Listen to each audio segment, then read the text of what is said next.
मित्रों, कांग्रेस आई 2004 में। तब पेट्रोल था 35 रुपए का। यकीन ना हो तो गूगल कर लीजिएगा।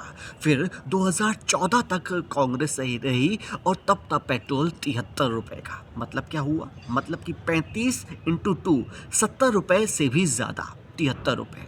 तो अब 14 से 10 सालों में दुगने से भी ज़्यादा रेट बढ़ाया था कांग्रेस ने, इतना याद रखिएगा। अब 2014 में बीजेपी आई, 2024 भी आ चुका है, तो 73 का दुगना 146 या 150 रुपए होना चाहिए था पेट्रोल। लेकिन अब कितना है? कितना है? 100 रुपए से भी कम। 2004 में मनमोहन सिंह साहब की जब सरकार बनी थी तब आटा कितने रुपए किलो था? 8 रुपए किलो। यकीन ना हो गूगल कर लीजिए। 2014 में मनमोहन सिंह की सरकार जब गई तब कितने रुपए किलो आटा था? गूगल कर लीजिएगा, गूगल बाबा से पूछिएगा, गूगल बता रहा है 24 रुपए किलो। मतलब कितना बढ़ गया? 8 दूनी 16, 8 तिहाई 24, 24 रुपए, 3 गुना बढ़ गया। 2014 में 24 था तो अब 3 गुना बढ़ना चाहिए था ना, 72 रुपए होना चाहिए था ना। लेकिन नहीं, आज कितने रुपए किलो है आप बेहतर जानते होंगे। बल्कि 80 करोड़ देशवासियों को पिछले 5 सालों से मुफ्त अनाज मिल रहा है। वो क्या बहुत बड़ी बात नहीं है क्या? क्या खुशी खबर नहीं है क्या?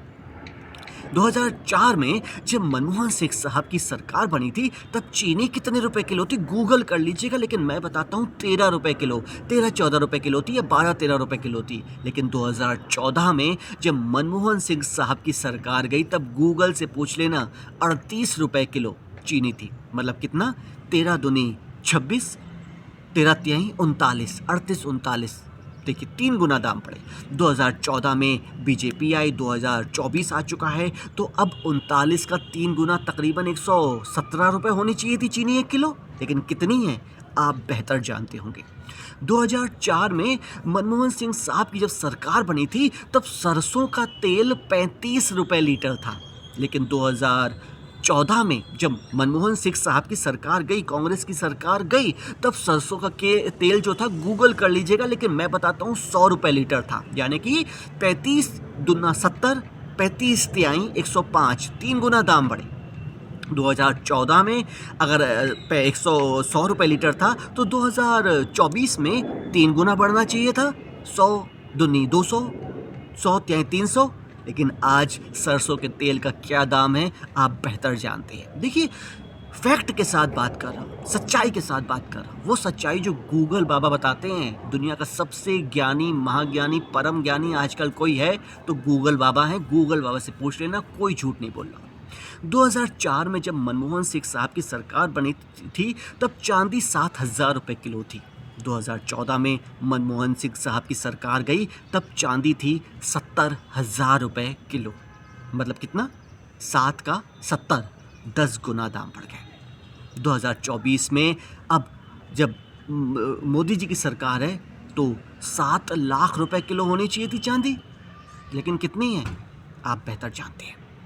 2004 में जब मनमोहन सिंह साहब की सरकार बनी थी तब सोना था 6,000 रुपये किलो प्रति 10 ग्राम। मुझ पर यकीन नहीं है ना, गूगल से पूछ लीजिएगा, गूगल बताएगा आपको। लेकिन 2014 में जब मनमोहन सिंह साहब की सरकार गई तब सोना था 42,000 रुपये का 10 ग्राम। यानी कि 7 गुना, 6 सत्ते 42, 42,000 रुपये का प्रति 10 ग्राम। इस हिसाब से 2024 में 42 का 7 गुना होना चाहिए था, 2,94,000। लेकिन नहीं है, 2,94,000 प्रति 10 ग्राम सोना नहीं है। लेकिन अब कितना है आपको बेहतर पता होगा। 2004 में जब मनमोहन सिंह साहब की सरकार बनी थी तब जो मकान 10 लाख रुपए का था, 2014 में मनमोहन सिंह साहब की सरकार जब वो गई तब वो मकान 1 करोड़ का हो गया। यानी कि 10 का 10 गुना, 1 करोड़ रुपया। तो क्या 2024 में जब मोदी जी की सरकार है, पूरे 10 साल हो गए हैं, तब वो मकान 10 करोड़ का होना चाहिए था। लेकिन अब कितना है वो आप बेहतर जानते हैं।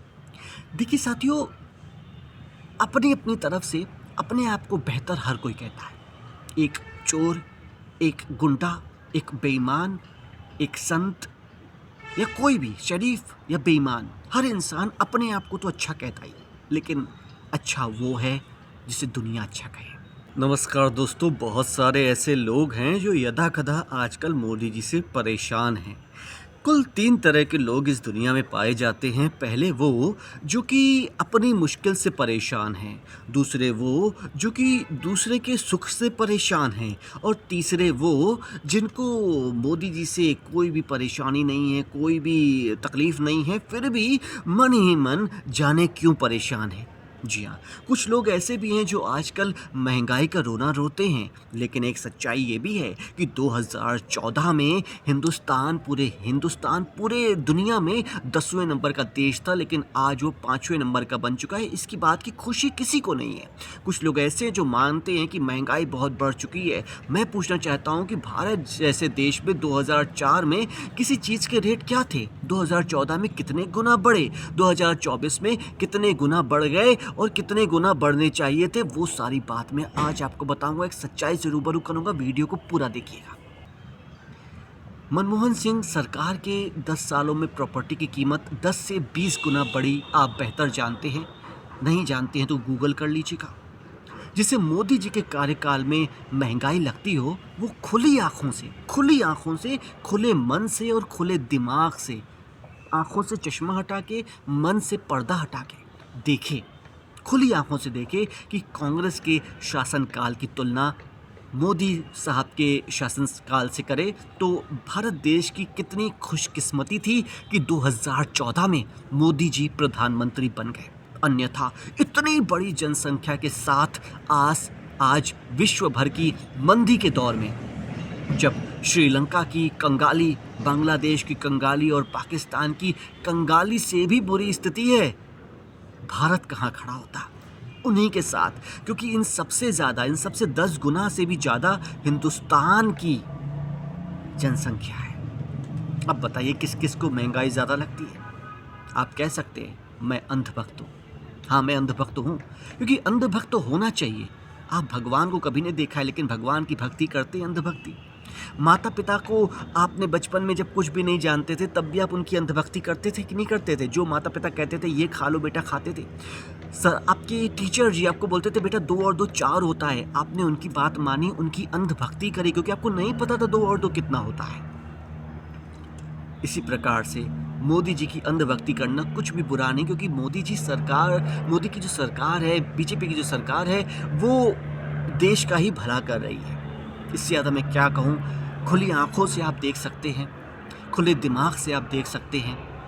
साथियों, बस यही कहना चाहूँगा कि जिसको महंगाई ज़्यादा लगती हो, वो 2004 से 2014 के बीच की महंगाई देख ले। जिसको बेरोज़गारी ज़्यादा लगती है, जो ये समझता है कि 2004 से पहले, 2014 से पहले तो सभी पढ़े लिखे कलेक्टर साहब थे, 2014 में सबकी नौकरी चली गई। उनको केवल इतना बोलना चाहता हूँ कि गूगल कर लीजिए, मेरी बात को मानिए ही मत। अगर आपको सच के साथ जीना है, अगर अपने आप को धोखा नहीं देना है, अगर मैं हिंदू मुसलमान जो भी हमारे भाई, हिंदू मुसलमान सिख ईसाई जो भी हमारे भाई हैं, जो भी सभी हैं, उन सबसे बोलना चाहता हूँ, देखिए, हमेशा अपना फ़ायदा सोचिए। आप तो एक वोट दे देते हैं इसलिए क्योंकि मुझे आपको मोदी जी से नफ़रत है, लेकिन नफ़रत है क्यों? उस नफ़रत के पीछे फैक्ट क्या है? उस नफ़रत के पीछे कारण क्या है? उस नफ़रत के पीछे सच्चाई क्या है? क्या वो किसी ने यूं ही आपके दिमाग में भर दी है या फिर वो सच्ची है? ये आपको तय करना होगा, और ये तय तभी होगा जब आप खुली आंखों से, खुले दिमाग से, खुले मन से, बिना पक्षपात किए हुए, एक एक फैक्ट को समझते हुए कंपैरिजन करेंगे, तुलना करेंगे, तो आप समझ पाएंगे कि कौन आपका फ़ायदा देख रहा है और कौन आपका, आपके बच्चों का, आपकी पूरी पीढ़ी का, आपके पूरे देश का नुकसान सोच रहा है। कौन आपको आबाद कर सकता है और कौन आपको बर्बाद कर सकता है। साथियों, इससे बड़ा सच क्या बताया जाए आपको? इससे बड़ा सच कुछ हो ही नहीं सकता है कि पूरी दुनिया के सैकड़ों देशों में, तकरीबन 200 से 250 देश हैं, भारत का स्थान 2014 में 10वें नंबर पे था। फिर से बताना चाहता हूँ, 2014 में भारत का स्थान 10वें नंबर पे था, 10वें नंबर पे।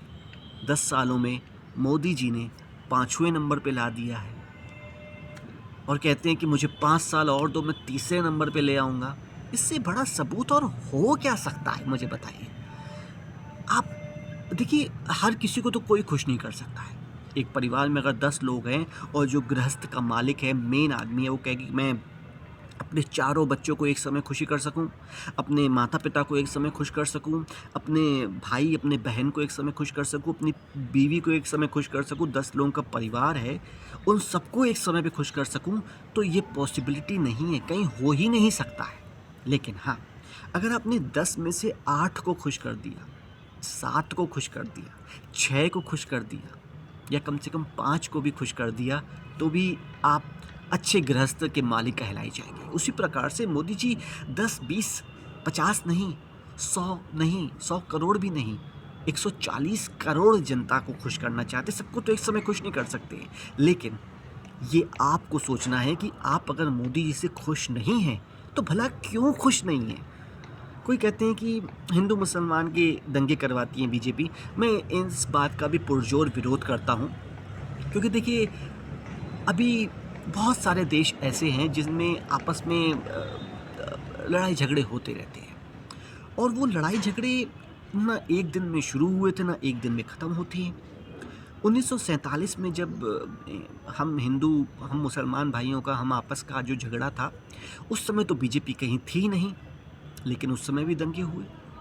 तब से लेकर अब तक सैकड़ों बार दंगे हो चुके हैं। बीजेपी तो अस्तित्व में आई 2000 या 1999 या 2004 में, उससे पहले भी सैकड़ों दंगे हो चुके हैं, सैकड़ों दंगे।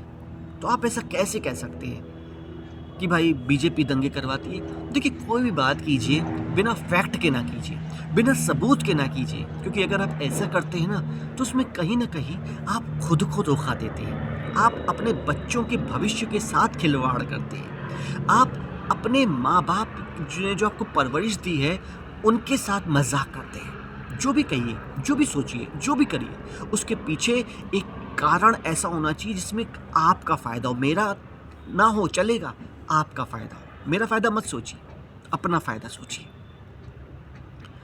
लोग कहते हैं कि बीजेपी ने महंगाई बढ़ा दी। मैंने अभी आपको बताया बीजेपी ने महंगाई कितनी बढ़ाई।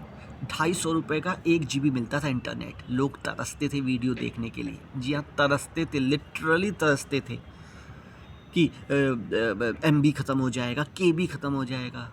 मोदी साहब ने 7 रुपये का 1 GB कर दिया है। 5 से 7 रुपये का 1 GB किया है मोदी साहब ने। लोग कह सकते हैं कि जियो ने किया है, लेकिन साहब, लीडरशिप, इंडिया जीतती है तो कप्तान को कप्तान माना जाता है, कप्तानी लीडरशिप मानी जाती है। आप कह सकते हैं कि जियो ने कर दिया तो हो गया, इसने कर दिया तो हो गया, उसने कर दिया तो हो गया। साहब, नीतियाँ बनानी पड़ती हैं। बिना नीतियाँ बनाए हिंदुस्तान 5वें नंबर पर नहीं आ गया है 10वें से। नीतियाँ बनानी पड़ती हैं। आप कह सकते हैं कि हिंदुस्तान 5वें नंबर पे आया तो ये अपने अडानी साहब अमीर हो गए, अपने अंबानी साहब अमीर हो गए, इस देश में करोड़ों लोग करोड़पति बन गए, तभी हिंदुस्तान 5वें पे आया। बिल्कुल सत्य कहा आपने, बिल्कुल सत्य कहा आपने। आते यही लोग हैं। कोई देश 10वें से 5वें, 5वें पे तीसरे पे, तीसरे पे पहले पे बनता है ना, पहले नंबर का बनता है, तो पीछे कौन होता है? राजनेता होते हैं, दुकानदार होते हैं, या फिर आपके ये अपना मकान मालिक होते हैं, या मजदूर होते हैं, या आर्मी होती है, या किसान होते हैं? जी नहीं, कुछ भी नहीं होता है।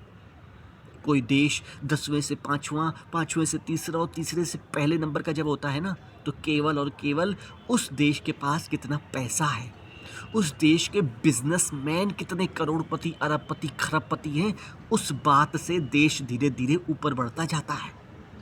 तो उसके लिए नीतियाँ बनानी पड़ती हैं। मोदी जी ने 5वें नंबर पे पहुंचाया। आप कह सकते हो मोदी जी ने क्या किया? पैसा तो बिजनेसमैन कमा रहे हैं, लेकिन मोदी जी ने नीतियाँ बनाई हैं। और जो नीतियाँ बनाता है, जो लीडरशिप करता है, उसी को मान सम्मान, श्रेय और सौजन्य देना चाहिए। नहीं तो फिर से आप खुद के साथ मजाक कर रहे हैं। कुछ लोग कहते हैं कि अडानी साहब को मोदी जी ने बहुत ज़्यादा चढ़ा दिया, उनको सपोर्ट कर दिया, उनको उनके लिए नीतियाँ आसानी वाली बना दी। तो उनके लिए मैं कहना चाहता हूँ फिर से यही बात जो आपको भी मैंने बताई कि कोई भी देश अगर 10वें से 5वां, 5वें से तीसरा और तीसरे से पहले नंबर का आता है ना, तो उस देश के बिजनेसमैन खरबपति अरबपति होते हैं। अभी चाइना के जब यहाँ पर प्रधानमंत्री आते हैं, कभी जाके देखिएगा, जो मीटिंग करते हैं हमारे प्रधानमंत्री से, क्या वो ये मीटिंग करते हैं कि आपने शाम को क्या खाया, सुबह क्या खाएंगे, या क्या कपड़े पहने, या यहाँ की रोड कैसी बनी है? जी नहीं। कोई भी प्रधानमंत्री किसी दूसरे देश में जाता है तो केवल एक लक्ष्य को लेकर कि हमारा और आपका व्यापार बढ़े। चाहे वो दुबई का प्रधानमंत्री हो, चाहे वो अमेरिका का हो, चाहे वो चाइना का हो, वो छोटे से छोटे देश का भी हो, वो एक ही बात चाहता है कि हमारे देश के बिजनेसमैन, आपके देश के बिजनेसमैन साथ में मिलकर काम कर सकें। फिर से बोलना चाहूँगा, साथ में मिलकर काम कर सके। ये अमेरिका के जो ट्रम्प आए थे या जो बाइडन यहाँ पे आते हैं, वो एक ही बात कहते हैं कि हमारे जो भी बिजनेसमैन हैं, चाहे वो फेसबुक वाले हों या गूगल वाले हों या बड़े से बड़े करोड़पति अरबपति हों, वो आपके देश के जो भी बिजनेसमैन हैं उनके साथ एक्सपोर्ट और इम्पोर्ट का व्यापार कितनी आसानी से, कितना ज़्यादा एक दूसरे से लेन देन कर पाते हैं, केवल इसी की सिफारिश करने आते हैं, कोई घूमने नहीं आते हैं वो लोग। क्यों नहीं समझते हो आप लोग?